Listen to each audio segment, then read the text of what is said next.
The peculiar bitterness of all this was that Jurgis saw so plainly the meaning of it. In the beginning, he had been fresh and strong and gotten a job the first day, but now he was secondhand, a damaged article, so to speak, and they did not want him. They had got the best of him. They had worn him out with their speeding up and their carelessness, and now they had thrown him away. And Jurgis would make the acquaintance of others of these unemployed men and find that they had all had the same experience. There were some, of course, who had wandered in from other places, who had been ground up in other mills. There were others who were out from their own fault, some, for instance, who had not been able to stand the awful grind without drink. The vast majority, however, were simply the worn-out parts of the great merciless packing machine. They had toiled there and kept up with the pace, some of them for 10 or 20 years, until finally the time had come when they could not keep up with it any more. Ho-ri-o, ho-ri-o, ho, ho-ri-o, ho, ho. Hello and welcome once again to the Spouter-Inn. I'm Chris. And I'm Suzanne. And this time we are reading Upton Sinclair's 1906 classic, The Jungle. Yeah, it's a really interesting book, and it was such a strange experience for me reading it after having first read it many, many, many years ago and coming back to it now. Some things were the same, but some are very different. See, this is a book that I had never read before, and it had such a weird and interesting reputation as a book that had achieved some political outcome in the United States in the early parts of the 20th century. But something that people were still reading. I guess, there's sort of another book like that, like Uncle Tom's Cabin, which is a book that people talk about, but I don't think is much read anymore. And yet this seems to be still something that we have people read, especially in high school. Was that when you first encountered it? It was. I was in 10th grade. It was a American history course. And I guess the unit must have been something like muckraking or, congressional reform movements around the turn of the century. So they gave us this novel as a way of making that more accessible, I think. Oh, so you read it in a history class? Yeah. Huh. Yeah, isn't that interesting? I mean, it wasn't a literature reading at all. It was for history class. Did they teach other novels in that class? I don't think so. I'm like casting my mind back. This is 100 years ago, right? But I don't think so. I think that was the only one. But it was really, I remember being very struck by it. I remember being struck by two things. One is, as we'll talk about, food is really icky in this book and being struck by that, but also being struck by the people and just by the incredibly intricate anatomy of their lives, which we'll talk about in some detail. Like, we get a tremendous level of detail of what these people are experiencing and how their lives are changing over time.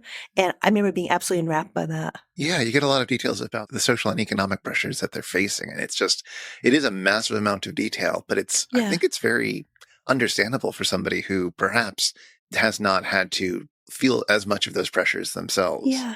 Yeah. I guess what I mean is I'm thinking about it, detail about their lives, what they're going through, the circumstances that they're in, but also details about the factories that they work in. I mean, it was this incredibly intricate, anatomy of the machine. Yeah. And I remember being transfixed by that. That's interesting. I think when I was in high school, there had been some talk about trying to coordinate like the English classes and the history classes and maybe some of the other classes sometimes, so that you'd be reading things that were simpatico with each other in the different classes. But I don't remember that ever actually happening. And I certainly don't remember getting to read any novels in history class, which see last episode, where I don't do very well with history texts. That might have been great for me. I don't know. Well, this one really crosses that, generic boundary, right? It's a piece of literature, but it's trying to do a couple things. One is to bring alive a historical moment, but also to mobilize its readers into action. And in that sense, it's very similar to James's Black Jacobins, which we read last time. Well, let's talk about The Jungle. Let me go over, for those who haven't read it, the broad outlines of the plot. There's quite a lot of plot, I suppose, but I guess there's also spoilers. Oh, yeah.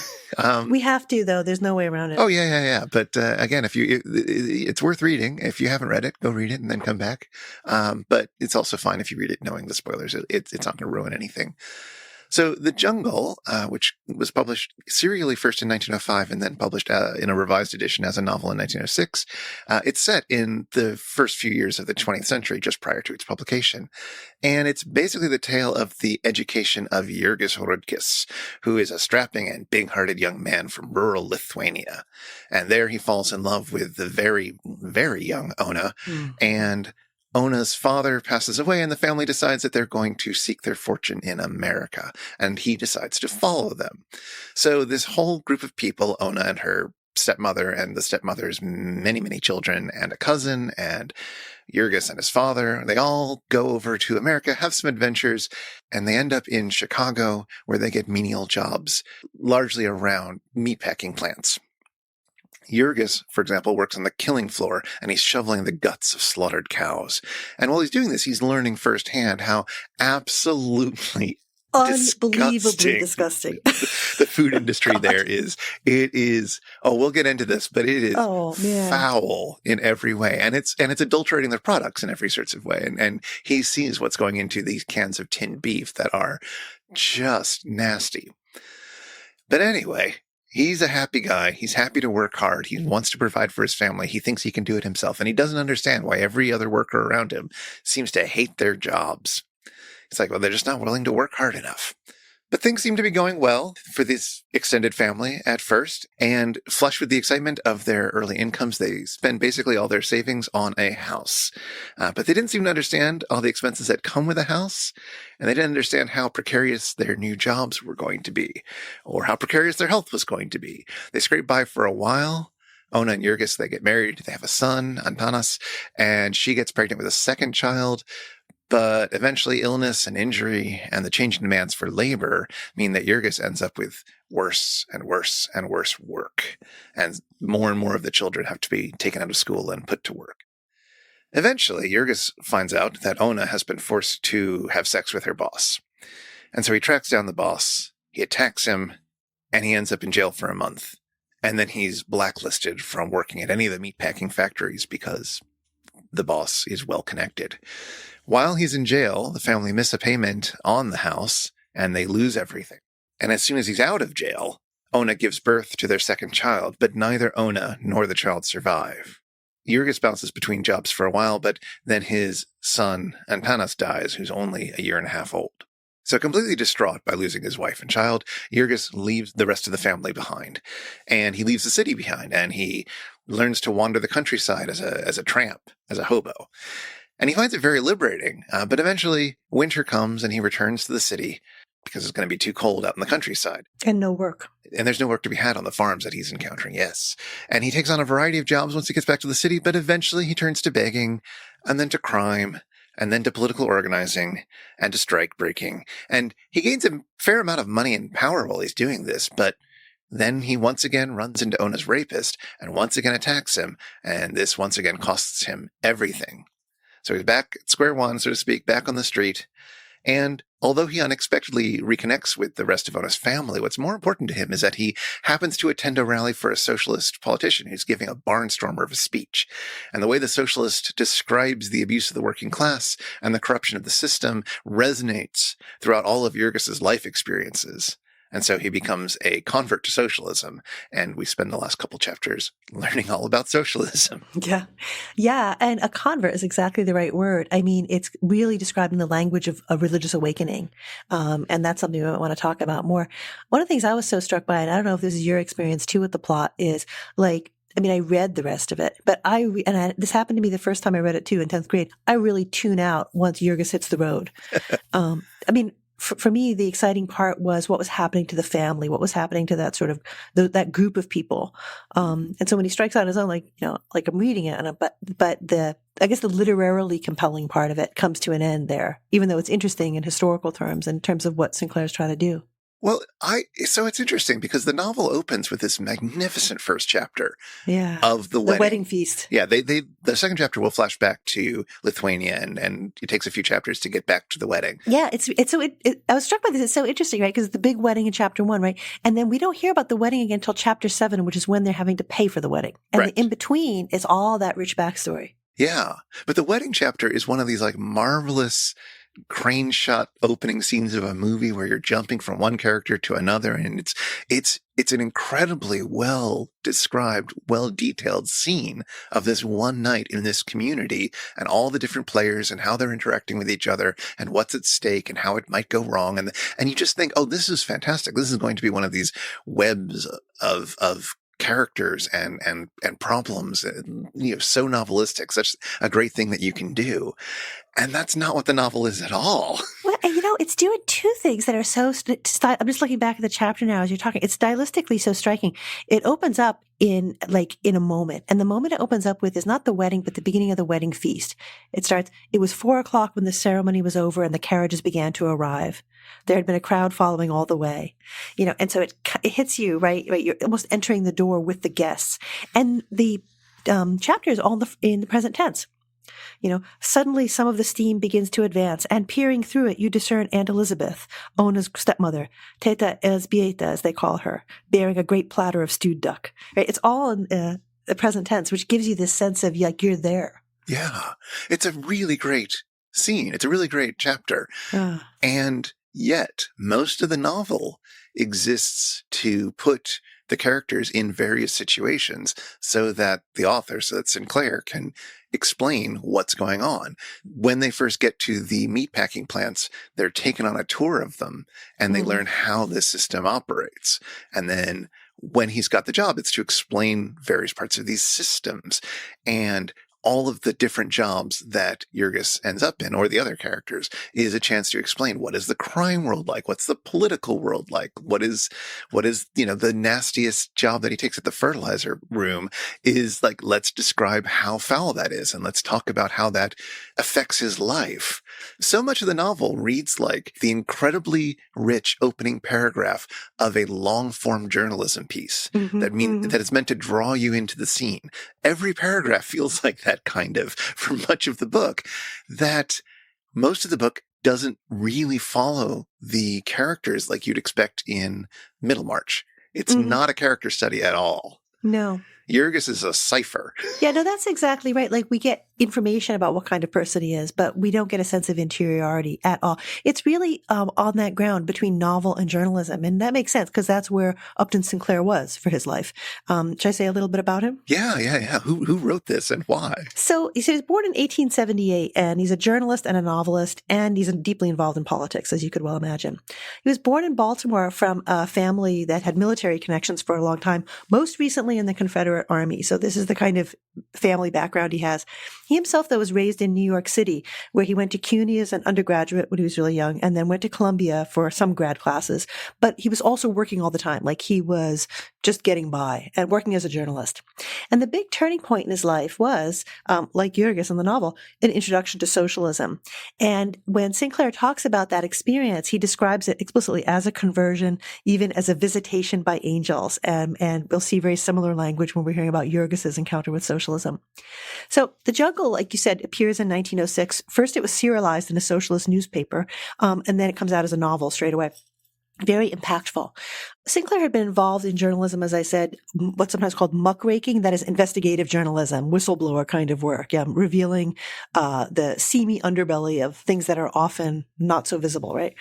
And he'd started work as a novelist also. He had planned to do a trilogy of novels on the Civil War. He only wrote the first one, called Manassas, in 1904. But even there, you see this real interest in sort of thick description of people as a way of giving an account of history and political issues. So the workers' strike in Chicago's stockyards happened in the summer of 1904, and Sinclair wrote some articles about it, and then he went to Chicago to do reporting, and that's what generates this novel, first as a serial. And when he announced it, he wrote this about it in the announcement that appeared in the Socialist paper. He said, "The scene will be Chicago and the stockyard strike. I have been there and seen things. There will be factories and bad air and accidents and adulterated food. There'll be foreigners who have come to America to find liberty and are out of work. I will write this book to be read." So you kind of get in a nutshell there what he sees as the core of the book: accidents and the people who are suffering from the lack of a kind of a safety net. Right. So anyway, so that's his sort of commitments to that project. Sinclair's personal life is not particularly interesting, except that he used the profits from the jungle to found a commune. I don't know. Did you know about this? I did look up a little bit about this. It's so weird. Communes were kind of the fashion. This is, I guess, the end of the commune era. But right? That's more a 19th century thing. Well, before it comes up again in the 60s, I guess. But yeah. Yeah. So he had this thing called the Helicon Hall Colony. It was founded in October of 1906 in Englewood, New Jersey. And I don't know, might have had some nice ideals to it. It was also a whites only kind of establishment, and it burned down under mysterious circumstances 6 months after it opened. So I thought that was kind of interesting. He moved to California in 1915, and after the Russian Revolution moved away from the American Socialist Party and was very involved in the Democratic Party out in California, so much so that he ran for governor and was almost elected in 1934. He stayed politically engaged, but also wrote a lot more novels and dies in 1968, which is kind of a poetic year for him to die in, I think. Another year of political complications, right? But this is the thing he's remembered for, this novel, I think, more than anything else. Yeah, well, fair enough. Have you ever poked your nose into any of his other novels? I just took a quick look at Manassas, which is the Civil War one, and just sort of poked around a little bit. I haven't read anything else of his in full. Does it have the same kind of style as this? Is it as sharply written? I don't know if it's as sharply written. It has this interest in not exactly fictionalizing, but using literary techniques to bring historical things to light. And so I think that's very similar. There's like a very high level of detail, right? But whereas here, he's using these characters that he's made up. There, he's using historical characters. Like he's got fictional characters in the jungle that are set in real life settings that he's reporting in journalistic terms. With Manassas, he's got real life figures, but these are historical characters, right? So, Lee or Lincoln or any of these generals, right? And he's using historical facts and sort of making that fictionalized. So that's comparable, I guess, but obviously not nearly as effective as what he does here. Right. Well, and he kept doing it, right? He wrote a novel called The Brass Check in 1919, which was about exposing yellow journalism and what the concept of the free press might mean. And then he did a few others like this, perhaps most notably Oil! From 1927, which eventually became the film There Will Be Blood. Yeah, I forgot to mention that. Isn't that exciting? I haven't read Oil yet, though. I want to read it. I've not, and also I haven't seen the film. So, but yeah, no, it's really interesting that he kept at that, and seemed to have been fairly successful, even though most of those books aren't read much today. Yeah. So this book had this huge impact. And one of the things that's, I think, deeply ironic is that the impact comes from the concerns it awakened about food safety and less about what Upton Sinclair was actually trying to do, which was to inspire concern for the human beings that were suffering in the machine of this workplace. And I find that really poignant, like it's great that food safety was improved. Like I'm not complaining about that. No, good job. No, indeed. But because it's so icky. But the question of the human beings, like, I don't know if it was as impactful as he hoped it could be. He had said in his one letter that he wrote about the novel, he said, "I have in the jungle not merely to set forth a tragedy, but to drive home to the dullest reader the truth that this tragedy is, in its every detail, the inevitable and demonstrable consequence of an economic system." Like, I don't think he was able to achieve that goal in the same way.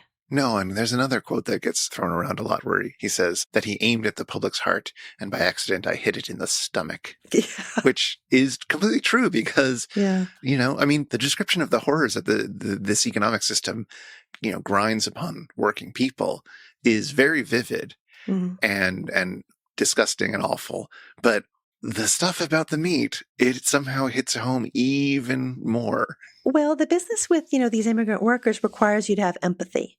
The business about food only requires you, as a reader in 1906, to be, a buyer of tinned beef, and like, in other words, people felt directly affected. And I guess that awakened political passions in a way that empathy for others could not do. Yeah.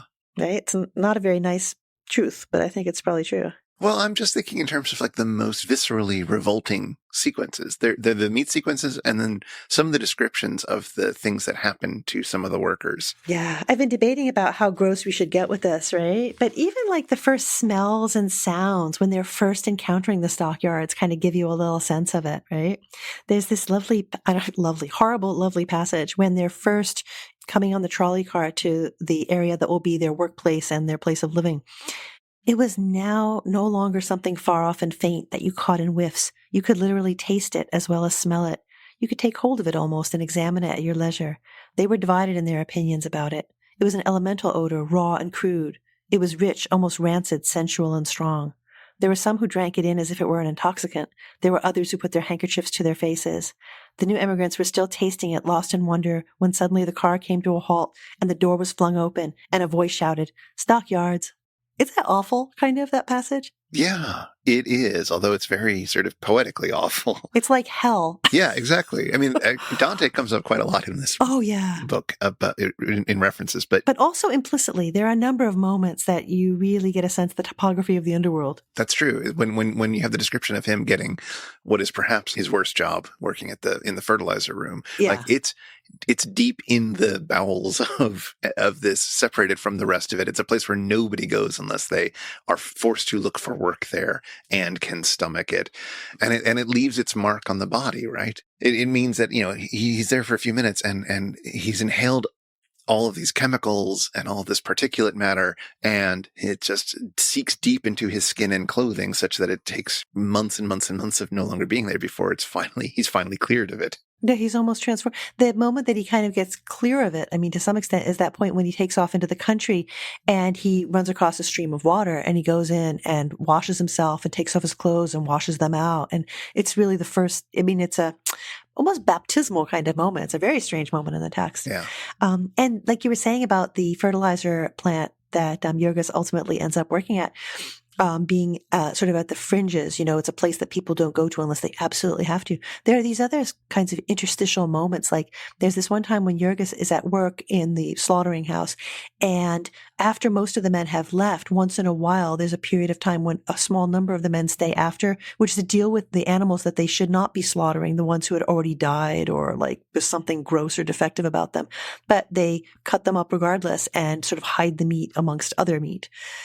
So there are these there's the horrors of the everyday, but then there are these greater horrors that are kind of tucked away in corners and pockets. Yeah. So it's very Dante hellscape-like. And you get the effects of this, right? The family eats this food at one point. That's right. And it kills one of Elżbieta's children, her youngest and most favorite child, dies after eating a sausage. Yeah. We get told about how the family is, eating the food that's available, but, they're subject to these dangers, he calls it, that they don't even know about. How could they know that there was no sewer to their house and that the drainage of 15 years was in a cesspool under it? How could they know that the pale blue milk that they bought around the corner was watered and doctored with formaldehyde? If, Elżbieta goes to the drugstore to buy extracts instead of gathering herbs herself, how was she to know that they were all adulterated? Their tea, their coffee, their sugar, their flour, everything is almost poisoned, right? There's no chance for them to avoid it. I know. And these are not even the worst passages. I have, I noted down to myself, sausage making ? Because it's so unbelievably awful. I don't know if we should read it or not. We might want to leave some of this for the curious reader to find, but yes, it's absolutely gross. Okay, if you get the Penguin Classics, it's on page 163. I mean, Oh, so bad. And yeah, it makes, the cheap, gross food that MFK Fisher was describing look like gourmet, 3 Michelin stars. Oh, man. My notes say, very icky much rats. Much rats. And in fact, one of the characters ends up getting trapped in the factory overnight. Oh, we're going to have to come back to that later. We're going to have Yes. to come back to that when we're talking about the children, because it is bleh. Anyway. Yeah. So, I mean, on the one hand, like you were saying, it's the story of Jurgis, and that is really true. He's kind of like, not our point of view exactly, but he's our point of reference through the whole book, right? He's kind of an everyman kind of character. But I find him much less interesting than I find other members of the family, especially the women and the children. I find them so interesting. They are given more of a chance to be fleshed out because they don't have to just be an everyman character like Jurgis does. And there are, I guess, more of them in the sense that there are some other male characters in the family, but they disappear quickly. Well, at the beginning, it's very even because, Jurgis as his father, Antanas there, right? But the old man dies pretty early on. At first he can't find work because he's a little bit older. Finally, he manages to find work, but it kills him before too long, right? Yeah. So that's awful. And Jonas, who's Elżbieta's brother, who's along with them, disappears like 150 pages into the book, and we never know what happened to him. I mean, it could be that he just hit the road to make his own way. We get the sense that he was kind of discontented, but he could also have fallen into one of these like meat grinding vats, because we've already been told that happens sometimes. Yeah, and that the company has no reason to tell the families that that's what happens. Yeah. So he's just gone. Yeah. So we actually have roughly equivalent number of men and women, but the men kind of drop off the scene like their numbers go down faster than so the women are survivors. I guess that's one of the things that struck me so much. They're survivors, even though like horrible things happen to them, and they ultimately can never succeed either. But they hang on two things, right? They kind of hang on longer, right? And also they never lose sight of the need to stick together in order to hold the family together, right? And particularly they're looking out for the welfare of the children in a way that the men, they don't do, right? But I guess that's, in this world, that's understood as sort of natural. Well, yeah. I mean, Jurgis is certainly interested in his own son, little Antanas, and seems quite willing to do as much as he can for that child. But once that child is gone, he's not interested in helping Elżbieta's children. And I grant you, they're not like his blood relatives, right? This is the family of his dead wife, right? But this is a family he's lived with and who supported one another. Like Ona's cousin, his wife Ona's cousin, Maria, has supported the family with her income has gotten them through. Oh, yeah. Over a long period. So it's not like he doesn't owe these people, right? So they may not be blood relations, but I feel like he turns his back on them in a way that, I don't know, I guess I'm very critical of it in a way that I wasn't maybe the first time I read this. And some of the characters are so fascinating. Like Maria, that cousin, I think is a really fascinating character because she's powerful and muscular and determined and she can do the work of a man, but she has personal ambitions for herself that ultimately she has to put aside for the sake of the family. Oh, yeah. No, she's a delightful character early on and sort of a strong, tragic figure by the end. She's pretty interesting. And it would also, it would be interesting to hear the story from her point of view in some ways. Yeah, because she works in the factories in different roles. And ultimately what takes her out of the factory environment is an accident. This is a word that Sinclair uses over and over again. An accident to her hand, and the wound gets poisoned. She almost loses the hand. But she doesn't lose it, but ultimately she's out of the factory workplace and she goes to work in a whorehouse. Right? That's the option that's there. I mean, it's sort of like the way Jurgis ends up in the fertilizer plant, right? And right. You end up wherever you can get work because not just because you don't want to starve, but because she doesn't want to let the family starve. She's giving portion of her earnings to Elżbieta to support the children and make sure that they have an opportunity to go to school. I mean, they're ultimately going to fall out of school, but she's trying to keep it going.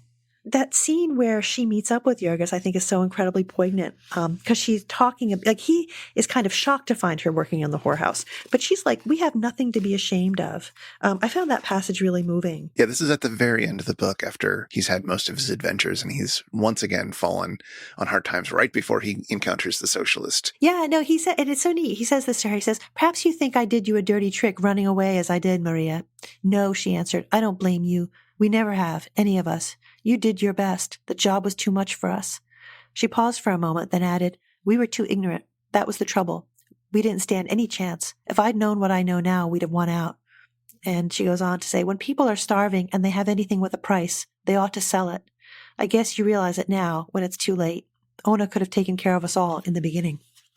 She's basically saying we should have found our way to the whorehouse earlier. Yeah, right? yeah. And Jurgis is really shocked by this. But,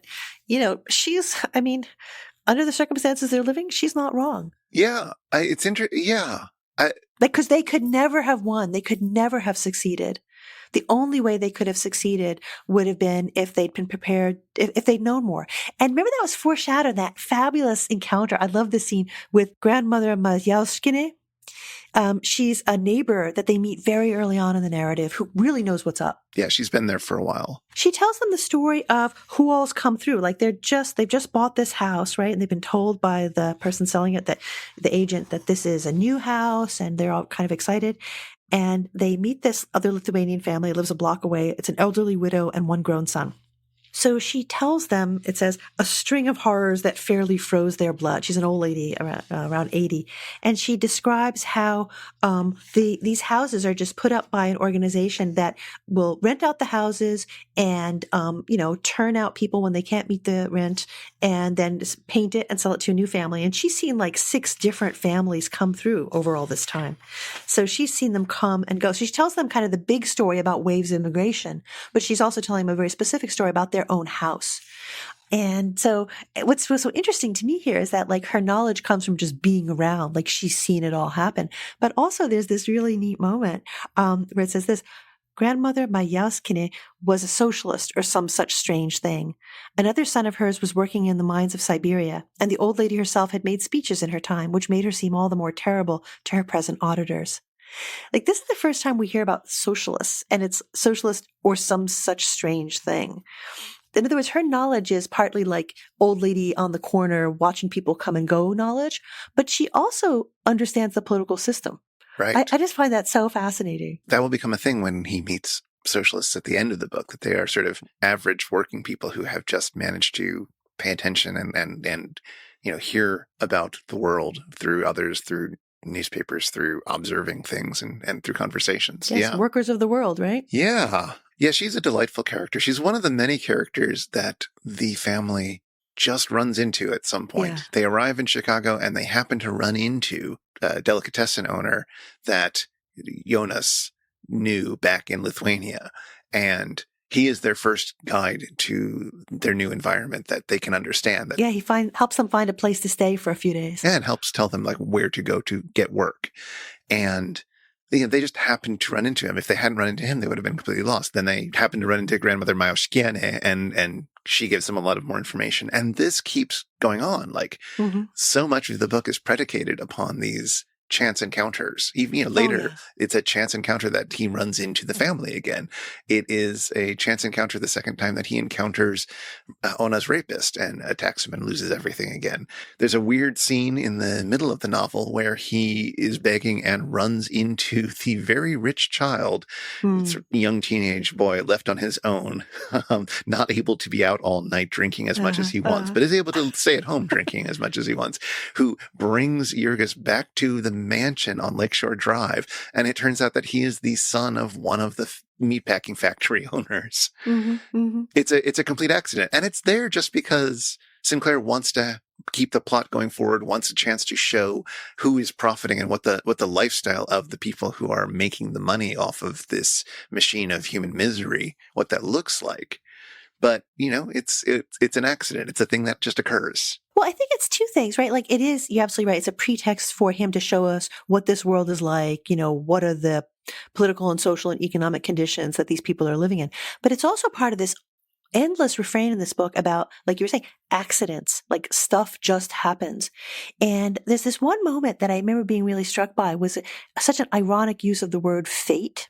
That I thought brought out this question of like, what are accidents and what are, like, this idea of it's a bug or it's a feature, right? The reason there's so many accidents is because there's this machine that doesn't care about the people that are cogs in it, right? And so the example I'm thinking of is this passage where the eldest one of the children, Stanislavas, who's 14 years old, has to take a job because the family can't afford to get by. Like they're making the rent, but then they discover they have to be paying interest so they can pay off the house, right? So it's more than they thought. So Elzbieta has to go to work and the eldest child has to go to work, Stanislavas. So the foreman showed the lad how to place a lard can every time the empty arm of the remorseless machine came to him. And so was decided the place in the universe of little Stanislavas and his destiny till the end of his days. Hour after hour, day after day, year after year, it was fated that he should stand upon a certain square foot of floor from 7 in the morning until noon, and again from 12:30 to 5:30, making never a motion and thinking never a thought, save for the setting of lard cans. In summer, the stench of the warm lard would be nauseating, and in winter the cans would all but freeze to his naked little fingers in the unheated cellar. Half the year it would be dark as night when he went into work, and dark as night again when he came out, and so he would never know what the sun looked like on weekdays. And for this, at the end of the week, he would carry home $3 to his family, being his pay at the rate of 5 cents per hour, just about his proper share of the total earnings of the 1.75 million of children who are now engaged in earning their livings in the United States. There's a whole bunch of stuff going on here. And the reason I was drawing our attention to this passage, it was fated that he should stand upon a certain square foot. I mean, it's actually such an ironic use of that word. Like, in what sense is it this kid's fate to like live and die on the factory floor? It's only fate, inside the terms of the machine. Sure. It's decided for him by a higher power. That's it, right? And the higher power is this capitalist economy, right? That exploits its workers so terribly. That is forced to exploit its workers so terribly. Like, that's one of his points, is that in a sense, the exploiters don't even have a choice, because if they don't do it, someone else will. And so the machine. The system, the machine sort of takes over any individual choice. That's it. So the term, when the word accident shows up so many times, is really part of that whole language of things that you have control over, things that you don't have control over. And so accident shows up in all these really neat ways. But other things are going on in this passage too. I remember being so struck by, So was decided the place in the universe of little Stanislaus and his destiny till the end of his days. And when you see that till the end of his days, you're like, ooh, he's never getting out of there, is he? You're like, oh, bad sign. Right? And in fact, that will be true. But the other thing that's striking about this passage is the way it all of a sudden flips us out into our contemporary world when it says, he's getting paid 5 cents an hour, just like the other 1.75 million children who are now doing that, right? And this is in 1906. So child labor is a thing during this period. Well, the novel is only taking place ever so slightly before the novel comes out. So it is something that is happening now, but it does change it from this fictive universe into a kind of journalistic piece, which he does a few times, once by even including a footnote, like including the law that he's talking about at that moment, which is a very weird inclusion in a novel. Yeah, I was struck by that too. But yeah, a handful of times he just cannot keep himself restrained within the fictive universe, and the authorial voice, the journalistic voice, just comes straight out. I think it's two things. Like, you're right, it's the journalistic voice, but it's also, again, it's not so totally different from what CLR James was doing in the Black Jacobins, right? Because he, on the one hand, was talking about the Haitian Revolution, but he was also talking about stuff now and stuff potentially in the future, like things that could change, things that could happen. And so what Sinclair is doing here is he's inviting us to say, wow, child labor is atrocious. What are we going to do about it? Right? It's not, I don't mean to conflate them at all. Obviously very different projects, but I think there's something of that here. And I wonder, this is a cluster on revolution, right? To what extent does this kind of writing always look toward possible futures? Sure. But I do, my point is just that I feel like it's less disruptive from the historian's voice to do that than it is from the novelist's voice. Yeah. To suddenly directly address the audience and say, no, but really, this is happening. But it does come at these moments where the urgency of the situation just feels like it is too much for the fiction to hold, where Sinclair just needs to let you know that this is what's going on. This is why we're here, which is part of why the novel falls apart in the last few chapters when it becomes, okay, all that. Now we're going to talk about socialism, and we're going to have these characters show up who are just mouthpieces for socialist pamphlets. Doing it right. They're just doing it right. Yeah. And they're just going to tell you everything about it. And we're going to have just enough of a fictive covering to mean that we can get away with this. But the novel is going to end having almost nothing to do with even Jurgis at this point. It's true. He gets all flattened out in those last chapters. That's exactly right. He's too excited by socialism. Yeah, well, it's, again, like we were saying before, it's like a conversion experience for him, right? And it's so interesting. I was looking back. He's really susceptible to this way of thinking. We see it even really early in the novel when he first finds out that there's a union. And he's going to have to pay dues into the union, which the women of the household are not crazy about. But he's kind of excited by this. There's this little passage that says, their one chance for life was in union, right? For the workers, right? And so the struggle became a crusade. Jurgis had always been a member of the church, but he thinks this is just a thing for the women, right? But the church had never touched him. Here, however, was a new religion, right? So he's got like high hope. He's really excited by this idea of like a kind of a brotherhood that comes with the union, but he discovers it's also corrupt. And so it's like that falls by the wayside. But then when he gets involved with the socialists in the last part of the novel, he's going to again find this language of brotherhood, and it's going to really give him everything he hoped for. He's like, there's a sense in which he's almost like a new person from it. Like it's intoxicating and spiritually overwhelming for him. Yes, although when he first encounters the idea of a union, he's totally against it. Well, sort of, but he really does get caught up by this, and it's a really neat turning point. It happens between chapters 8 and 9, where there were many non-union men among the Lithuanians, and with these he would labor and wrestle in prayer, trying to show them the right. Sometimes they would be obstinate and refuse to see it, and Jurgis, alas, was not always patient. He forgot how he himself had been blind a short time ago, after the fashion of all crusaders who set out to spread the gospel of brotherhood by force of arms. So, and then he goes and he learns English, and then he's interested in democracy, and he gets involved in voting, right? But again, like with the union turning out to be kind of corrupt, it turns out, voting is just a matter of, who's going to pay more money for you to vote for which party. Right. Right. So like those are kind of held out as possible ways forward, but ultimately futile. So we talked a bit about Elżbieta's oldest, Stanislavus, and her youngest, who passes away from eating a tainted sausage. Yeah. Well, there's a whole pack of children, right? And we don't hear in detail about all of them. But Katrina, who's the oldest daughter, is a really interesting character. At the beginning, she's able to go to school, as a couple of the other kids are. But before long, that's not possible. She has to work. And at first, she doesn't work outside the home. The women have all had to go to work, so she stays at home. And she's like, 12, 13, something like this, right? So she's taking care of the younger children. If somebody's ill, she's taking care of them. I mean, it's pretty horrible home front. We see her in a bad situation, like weeping a lot, right? But ultimately, even she has to go out to work. So she goes out with the other boys, with the other kids in the family, selling papers. And this is more precarious for her, right? She's endangered even more. The children stop coming home at night just because they're so far afield in the city that it's just too difficult for them to get back. So she's caught up in that. And the last time we see her in the novel is when Jurgis takes her coins, the coins she's managed to earn. He takes them away to go get drunk after the death of his child, right? So he's overcome. So that's the last time we see her. And one of the things I was so fascinated by, and I only noticed it this time when I read it, we hear for the last time about the family. Very near the end of the novel, we hear Jurgis' family life isn't too happy. Elzbieta is often ill. And it says, and the boys were wild and unruly and very much the worse for their life upon the streets. And so we don't hear anything about Katrina. So did she disappear? Did she die? Has she also been sucked up into one of these whorehouses? Is she understood to be one of the boys at this point? Like, what happened to her? That's a good point. Yeah. I know. I was like horrified by this. But it's, this is what happens, right? The family falls apart. Well, I'd be curious, right? Because it appeared serialized first, and then he revised it lightly to make it into the published novel. I wonder, maybe she ends up in one of the whorehouses, right? But maybe that, that would kind of freak out readers, right? You have this girl, this child who ends up in the whorehouses. Maybe that was a little too much. I don't know. So it'd be worth looking at the serialized version to see if her story gets finished off or not. Yeah. And there was an edition of the serialized version that was published 10 or 20 years ago. Yeah. So that is available, although the version that we're reading, the revised version, is the one that most people read. So as you've been saying, his conversion to socialism is very much treated in religious terms.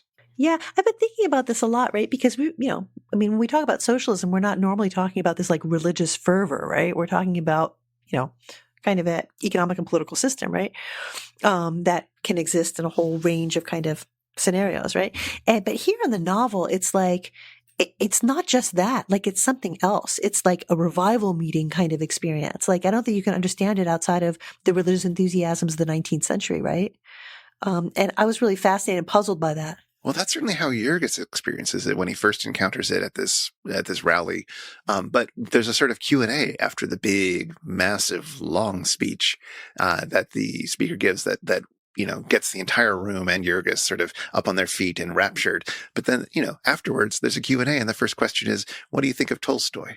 And becomes this very pedantic and almost academic. And Jurgis is just baffled by this. He doesn't know who Tolstoy is, but how would anybody ask these kinds of questions after having this experience? Why don't they just want to go out and do something to make the world better, according to these theories? And so it is a religious experience for Jurgis, and it is described in these rapturous terms, but it's not that for everyone. Well, but the Polish tailor, Ostrynski, he says something about this. He says that was always the way when a man was first converted to socialism. He was like a crazy person. He could not understand how others could fail to see it, and he expected to convert all the world the first week. So what he's saying is that this is a thing that happens. That Jurgis isn't weird in this. No, indeed. There's also another connection that gets made a bit later on when Jurgis is invited to a kind of dinner party where the guests are debating socialism for the benefit of a newspaper editor who's been writing not so flattering articles about socialism. But at some point, one of the two people who are arguing about socialism, who are both socialists, talk about the church and sort of dismisses it. And the other person says, well, hold on, before you go too far down this line, Jesus was the original socialist, and lays out that argument and lays out a very if you are a Christian, you really should be a socialist kind of argument. And so this sort of religiosity of socialism gets brought back in another way, right? Not only can the conversion experience be religious, and not only can the excitement about hearing this be like certain types of religious experience, but also there is a sort of religious foundation for this. If you are already committed to a particular religion, this should flow naturally from it. No, that's right. So that's a really striking feature of this.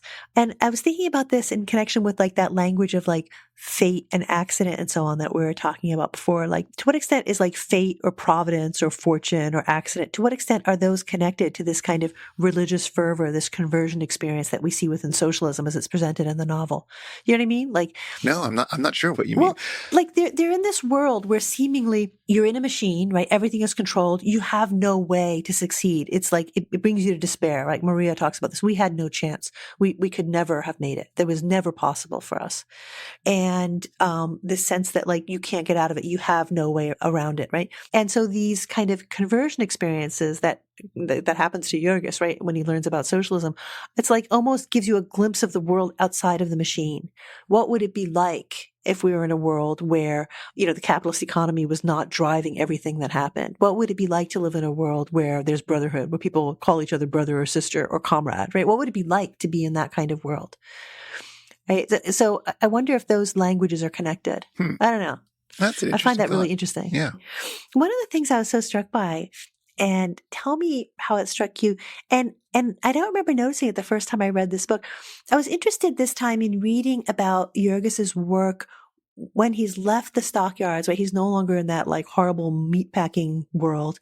He's now over in the steelworkers. Did you pay much attention to that section? I found it really interesting because it was also like the machine, but it was different in some really weird kinds of ways. Like it was modern and I don't know, it was different. Were you struck by that at all? It was certainly a very vivid passage. Like when he arrives in the stockyards, he has done some of this kind of work on a much more small scale in Lithuania. So he's accustomed to the idea of slaughtering and dealing with animals, but he can't imagine it happening on so vast a scale. When he goes to the steel factory, it is things he could never have imagined. He's amazed. Yeah. He's like a child. Terrified of this, white hot molten stuff pouring out around him and just how absolutely blinding it is and how it's nothing like he's ever conceived of before. Yeah, it's such a strange scene. Like he's frightened, and he's frightened because he sees a hissing, roaring flame, and he shrinks back because he thought it was an accident, right? And by this time in the novel, like we're really aware accident is really bad, right? This is when accidents happen, nothing good happens, right? Like someone's killed, someone's hand is off, someone's foot is off, like we know, right? So then he thought it was an accident. There fell a pillar of white flame, dazzling as the sun, swishing like a huge tree falling in a forest. Jurgis looked through the fingers of his hands and saw pouring out of the cauldron a cascade of living, leaping fire, white with a whiteness not of earth, scorching the eyeballs. Incandescent rainbows shone above it, blue, red, and golden lights played about it, but the stream itself was white, ineffable. Out of regions of wonder it streamed, the very river of life. It's so weird. It is. I was just like fascinated by this because on the one hand, it's awful. It's like more of the machine, right? It's like this factory environment can kill you, right? And destroy you in many different ways. But it's also like sublime. Remember when we read Frankenstein, we were talking about the sublime? It's like that kind of too, I thought. I didn't know what to make of that. Well, that's sort of also true about the stockyards as well in some of the moments. Like it is a terrible, disgusting, odious machine, but it is also an astonishing thing. It is, Jurgis's first senses of it are like, what a work of creation man hath wrought is kind of where he's coming from it. Like, this is astonishingly huge. This is a nation, a world unto itself. And how this is impossible. This could never have happened. Yeah. The efficiency of it, every person doing one thing, making one cut, you're right. He's astonished by it and admires it almost in a weird way. The scale of it. Yeah. Awed by it, maybe. I mean, I think within the novel, part of that scene is just the introduction of a few other industries, both for him to say, well, it's not just the stockyards, it's all working men, right? But it does allow for some really brilliant descriptive writing. Yeah. So one of my takeaways from reading this book was how completely fascinating it is, or I got really fascinated by the fact that this is still a book that is taught in high schools. Yeah. Because what does that mean? Like, why would you Yeah. teach in America, which is, there are some pockets of socialist interest here and there, I suppose, but for the most part, really is not on with socialism. How does this become part of the core curriculum in high schools? Well, I was casting my mind back to my own experience. Then also I was poking around online to see, like, is it still taught? And I found all kind of curriculum guides and stuff like that, even from the NEH, right? That use the jungle for units on civics and on congressional legislation and on muckraking journalism and things like that. So it's clearly got this life in the educational system. And I was thinking about it, and I wonder if it's because, how can I put it? It's politically harmless. Yeah. Right? Because what you take away from it is like, ooh, food was disgusting back then. Luckily, the government has straightened that all out and made the FDA and passed, legislation that makes it impossible for, your food to be so disgusting anymore. And we don't have child labor. Yeah. Workers had a hard time of it, and it was terribly unsafe, but we now have basic safety regulations. Yeah. We did it. As if it's fine. It's fine now. And we didn't need those boring socialism chapters after all. Exactly. And and the other thing, and I was thinking about this, and I'm almost sure that this is one of the ways they presented it in high school, was that, this was back in, early part of the 20th century, before the Soviet Revolution. Once the Soviet Revolution happened, of course, everybody realized that socialism was ridiculous. Right. And so, right? So it's a very innocent book in that sense, right? In other words, you can use it in a naive kind of way to talk about how we fixed all that. We're good now. Yeah. And I don't know, man, because, one of the passages that we were thinking about for the cold open is one that talks about something that on the one hand is a feature of the early 20th century, but it still sounds pretty contemporary, right? Jonas suggested that they all go to America where a friend of his had gotten rich. He would work for his part and the women would work, and some of the children, doubtless, they would live somehow. Jurgis too had heard of America. That was a country where they said a man might earn 3 rubles a day. And Jurgis figured what 3 rubles a day would mean with prices as they were where he lived, and decided forthwith that he would go to America and marry and be a rich man. America was a place of which lovers and young people dreamed. If one could only manage to get the price of a passage, he could count his troubles at an end. Is it this idea of like America as the promised land that immigrants want to come to? Like, yeah. I don't know how much that's changed. But it seems better than it is described in this book. Well, yeah, that's true, I guess. So it can be part of a triumphalist narrative. Yeah, well, I think that's how you can get it in the schools. I think that's exactly right. It's a safe way to talk about socialism as a chapter in American history that's over. Right. Yeah, no, and you can even include it in like the idea that, socialism was, as it's presented in the book, it ends on an election night and the socialist candidates are getting more votes than they did last year. And if this continues before too long, but in reality, socialism in America faded out as a force in the early 20s. Well, as a political party. As a political party, and as a force in that kind of way, the way it's presented in the novels, and it got replaced by the communists, and well, we all know what they are like.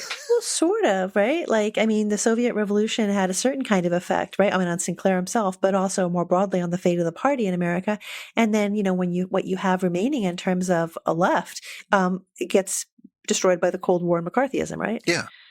In terms of how this narrative can be presented to high school students. Exactly. So yeah, they're left with a compelling story of that was terrible, but it's better now. And the hoped for message of the novel is completely neutered by the passage of time. That's right. That's exactly right. Did you like the book? I did like the book, although it faded towards the end. It definitely falls apart. I know. I was zoning out in the last several chapters. It's just there's some unfortunate moments involving some racism towards African Americans that I could have done without. But in the strike breaking section in particular, That's right. But I did quite like it. It's really the writing is so strong. It's very much that kind of writing that comes out of journalism. Yeah, there's old wisdom that if you want to be a novelist, become a journalist first. And while that is perhaps not as true now that journalism isn't the same as it used to be, nevertheless, you can feel that coming through. He is efficient, to the point. It's very vivid language. You're there. You're in the moment. You're in the scene from the way that he and his his writing is just poetic enough to bring you into it. Yeah.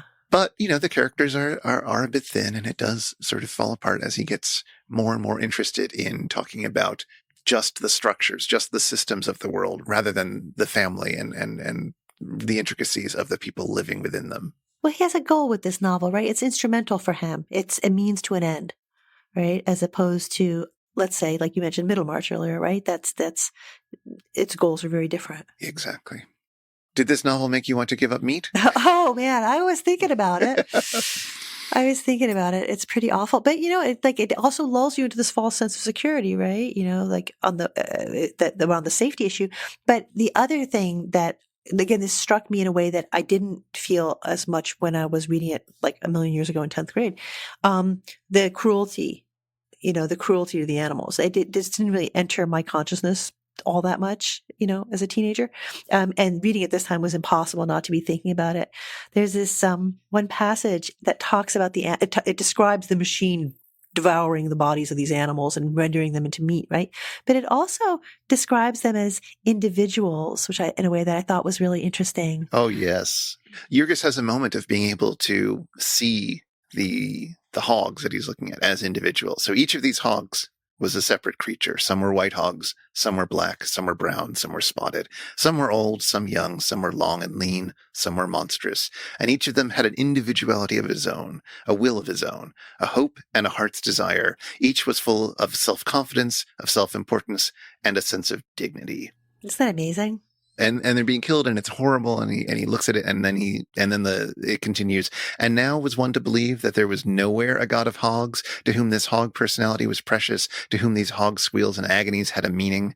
Who would take this hog into his arms and comfort him, reward him with his work well done, and show him the meaning of his sacrifice? Yeah. And he ends that by being thankful that he was not a hog. That at least I'm a human. I'm not a hog. I've got it better than them. But of course, the whole point of the novel is he's in exactly the same situation. That's it. Yeah. No, I think you're exactly right. Like, it's a passage that I think is moving because we can also respond to it thinking about the animal as an individual on their own. What Sinclair is doing is, I think, like you said, he's giving us this terrible, ironic moment where Jurgis is like looking at the hogs and, but he doesn't know he's also one. Well, that's about all the time we have for talking about. I know, it's so depressing. The failed socialist revolution in America. Or the weird successes of it anyways. Next up, we're going to be talking about a very different book, about Marjane Satrapi's Persepolis. Yeah, our first graphic novel. Yes. How are we going to do the cold open on that? I don't know yet. Viewers, listeners. If you were viewers, we'd have an answer. But listeners, stay tuned to find out how we recite a portion of it at the beginning of the show. Uh-huh. But I'm super excited to return to Persepolis. I haven't read the book for a long time, but I did watch the movie recently, and I'm excited to go back to reread it. Yeah, I've read parts of it, but I've never read the whole thing beginning to end, so I'm looking forward to that. In the meantime, if you'd like to get in touch with us, you can email us at spouter@megaphonic.fm, or we're on Twitter at The Spouter. We'd love to hear from you. Show notes with links for things that we've mentioned in this episode are at megaphonic.fm/spouter/25. And the Spouter-Inn is one of the fancy little podcasts over at Megaphonic FM. So, until next time, see you again at the Spouter-Inn.